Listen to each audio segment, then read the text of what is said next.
जब भारत अपनी बात मजबूती से रखता है तो क्या पश्चिमी मीडिया घबरा जाता है? Is the global media ecosystem biased when Indian institutions fight back? नमस्कार दोस्तों, स्वागत है आपका सिविल 360 में, the only UPSC channel you can just listen to. आज हम बात करेंगे ऑपरेशन सिंदूर कंट्रोवर्सी की और कैसे Indian news channel TV9 Bharatvarsh ने American media house the Washington post को लीगल नोटिस भेजने पर मजबूर कर दिया। क्या ये सिर्फ एक माफी है या भारत की सॉफ्ट पावर और मीडिया इंटेग्रिटी का राइजिंग मोमेंट? चलिए शुरू करते हैं एक और जरूरी मुद्दे के साथ। तो मामला क्या है एग्जैक्टली? तो वॉशिंगटन पोस्ट, जिसे हम वापो कह सकते हैं, उसने एक आर्टिकल छापा। हाँ। इसमें आरोप लगाया गया कि ऑपरेशन सिंदूर के दौरान ये हालिया काउंटर टेररिज्म ऑपरेशन से जुड़ा है। जी।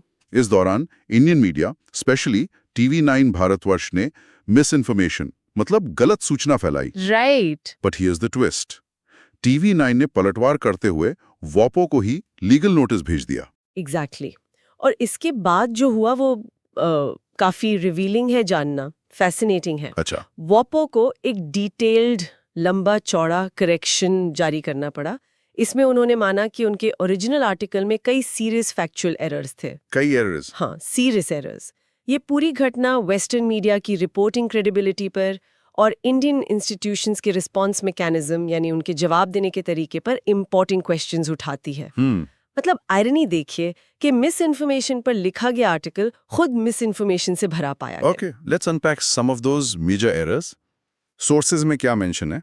पहला, एक व्हाट्सएप मैसेज का जिक्र था। हाँ, बिल्कुल। उसे इनिशियली कहा गया कि वो प्रसार भारती से आया है। अच्छा। बाद में करेक्शन में उसे बदलकर प्रसार भारती के एक एम्प्लॉई से आया बताया गया। तो ये सोर्स वेरिफिकेशन प्रोसेस पर सवाल है। बिल्कुल, सोर्स क्रेडिबिलिटी का इशू है। और दूसरा बड़ा पॉइंट था TV9 भारतवर्ष पर लगाया गया आरोप, ये कि चैनल ने पाकिस्तान के प्राइम मिनिस्टर के सरेंडर करने की खबर चलाई थी। ओके। लीगल नोटिस के बाद वैपो ने ये पूरा रेफरेंस ही हटा दिया। मतलब प्रूफ नहीं था। दिस स्ट्रांगली सजेस्ट कि ये एलिगेशन बिना सॉलिड प्रूफ के लगाया गया था। Here's where it gets even more interesting, जैसा सोर्स बताता है। आर्टिकल में पहले क्लेम था कि इंडियन मीडिया ने रिपोर्ट किया major Pakistani cities had been destroyed. हाँ, ये बहुत बड़ा क्लेम था। बाद में इसे बदलकर reported major destruction in Pakistani cities कर दिया गया। डिस्ट्रॉयड से डिस्ट्रक्शन इन, शब्दों का हेरफेर। बिल्कुल। वर्ड्स का ये सटल चेंज मीनिंग को काफी हद तक बदल देता है। और सोर्स ये भी पॉइंट आउट करता है कि आर्टिकल लिखने वाली जर्नलिस्ट हिंदी जानती हैं, फिर भी इंटरप्रिटेशन में इतनी बड़ी चूक। हाँ, ये सोचने वाली बात है। Yes, the nuance in language matters immensely. ये दिखाता है कि कैसे रिपोर्टिंग को मिसकैरेक्टराइज किया जा सकता है, चाहे जानबूझकर या अनजाने में। और भी कुछ था? एक और आरोप था सूडान कॉन्फ्लिक्ट की फुटेज इस्तेमाल करने का। उसे भी वॉपो को हटाना पड़ा। अच्छा, वो भी हटाना पड़ा? हाँ, ये सब दिखाता है कि वेरिफिकेशन प्रोसेस में कहीं ना कहीं चूक हुई। Maybe due to haste, जल्दबाजी, या शायद कोई अंडरलाइंग बायस। एग्जैक्टली, या शायद bias. What's particularly noteworthy is the difference. देखिए, फॉग ऑफ वॉर में रिपोर्टिंग एरर्स होना एक बात है। हाँ, वो समझा जा सकता है। पर ये तो एक एनालिटिकल पीस था जो बाद में लिखा गया। रिसर्च के लिए एम्पल टाइम था, फिर भी इसमें सिग्निफिकेंट इनएक्यूरेसीज थी। तो इस पूरे इंसिडेंट को यूपीएससी पर्सपेक्टिव से कैसे एनालाइज करें? What are the broader implications for India? बिल्कुल, this entire episode UPSC aspirants के लिए क्रूशियल थीम्स को टच करता है, जैसे media ethics, international relations, national security narratives और इंडिया का ग्लोबल मीडिया के साथ एंगेजमेंट। ये उस चैलेंज को हाईलाइट करता है जो इंडिया फेस करता है ग्लोबल स्टेज पर एक्यूरेट रिप्रेजेंटेशन सुनिश्चित करने में, स्पेशली सेंसिटिव इश्यूज पर। तो एक मेंस क्वेश्चन क्या बन सकता है इस पर? हाँ, बिल्कुल। Here's a potential mains question.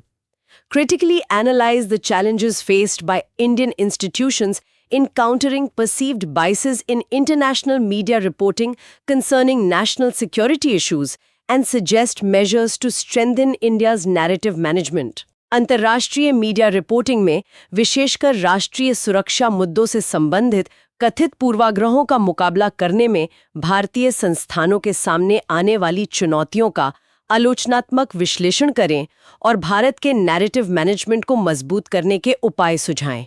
Okay, और ये GS पेपर 2 और 3 से रिलेटेड होगा? Exactly. This relates directly to GS Paper 2, International Relations, Role of Media, and GS Paper 3, Security Challenges, Role of Media in Security. So, what does this ultimately mean for India's standing and strategy? Source ये भी बताता है कि ये पहली बार नहीं है। वापो की रिपोर्टिंग पर पहले भी सवाल उठे हैं, जैसे मालदीव्स या निज्जार केस में, जिन्हें MEA ने काउंटर किया था। करेक्ट। कनेक्टिंग द डॉट्स, ये पैटर्न दिखाता है कि इंडियन इंस्टीट्यूशंस अब ज्यादा असर्टिव हो रहे हैं उन नैरेटिव्स को चैलेंज करने में जिन्हें वो बायस्ड या फैक्चुअली इनकरेक्ट मानते हैं। मतलब अब चुप नहीं बैठते। हाँ, लीगल एक्शंस जैसे TV9 का ये कदम एक इफेक्टिव टूल साबित हो रहा है, ना सिर्फ करेक्शंस के लिए बल्कि ये सिग्नल देने के लिए भी कि इनएक्यूरेसीज को कंटेस्ट किया जाएगा। इससे ग्लोबल मीडिया क्रेडिबिलिटी पर भी असर पड़ता होगा। बिल्कुल। और ये इंडिया की इंटरनेशनल इमेज यानी नेशन ब्रांडिंग से भी जुड़ा है। द की टेकअवे सिर्फ एक आर्ग्यूमेंट जीतना नहीं है, बल्कि ग्लोबल इंफॉर्मेशन लैंडस्केप में फैक्चुअल असर्टिव पुशबैक की बढ़ती इंपॉर्टेंस और इफेक्टिवनेस है। मतलब भारत अपनी कहानी खुद कहना चाह रहा है। Exactly, it shows India is actively working to shape its own story internationally. ये रहा एक सवाल हमारे सभी व्यूअर्स के लिए। Which Indian media house recently sent a legal notice to the Washington Post over its allegedly biased reporting on Operation Sindoor? A. Republic Bharat, B. Aaj Tak, C. TV9 Bharatvarsh, D. NDTV। अपना जवाब नीचे comment करें। अगर ये video जानकारीपूर्ण लगा हो तो like करें, शेयर करें और सब्सक्राइब करें सिविल 360 को। मिलते हैं अगले एपिसोड में एक और जरूरी मुद्दे के साथ। धन्यवाद और जय हिंद।